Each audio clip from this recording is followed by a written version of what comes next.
मारूफ तहवार कंभ में शिरकत के लिए लाखों अकीदतमंद हिंदू शमाली इंडिया के कदीम शहर प्रयागराज इलाहाबाद पहुंच रहे हैं। हर 12 साल में मुनाकद होने वाले इस मेले महाकुंभ को दुनिया में इंसानों का सबसे बड़ा इज्तिमा कहा जाता है।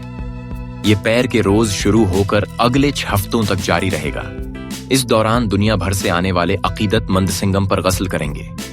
संगम वो जगह है जहां हिंदू अकीदे के मुताबिक मुक़द्दस दरिया गंगा, जमुना और असातीरी दरिया सरस्वती मिलते हैं। हिंदुओं का मानना है कि मुक़द्दस हिंदुओं के अकीदे के मुताबिक मुक़द्दस दरिया गंगा, जमुना और असातीरी दरिया सरस्वती मिलते हैं। हिंदुओं का मानना है कि मुक़द्दस हिंदुओं के अकीदे के मुताबिक मुक़द्दस दरिया गंगा, जमुना और असातीरी दरिया सरस्वती मिलते हैं।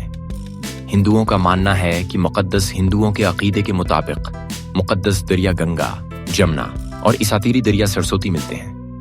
हिंदुओं का मानना है कि मुक़द्दस हिंदुओं के अकीदे के मुताबिक मुक़द्दस दरिया गंगा, जमुना और असातीरी दरिया सरस्वती मिलते हैं। हिंदुओं का मानना है कि मुक़द्दस हिंदुओं के अकीदे के मुताबिक मुक़द्दस दरिया गंगा, जो दरिया में डबकी लगाने लाइन गस्ल करने से वो अपने पाप धो लेंगे और गुनाहों से पाक हो जाएंगे। उससे उनकी रूह पाक होगी और उन्हें पैदाइश और मौत के चुक्र से आज़ादी मिलेगी। हिंदू मजहब का हतमी मकसद नजात है।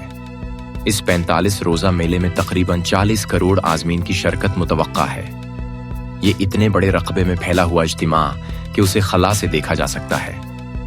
पैर को 5 से 88 लाख अकीदतमंदों के नहाने की तवक्का की जा रही है, जबकि अगले दिन उसके 2 करोड़ से तजावुज़ करने की तवक्का गई है।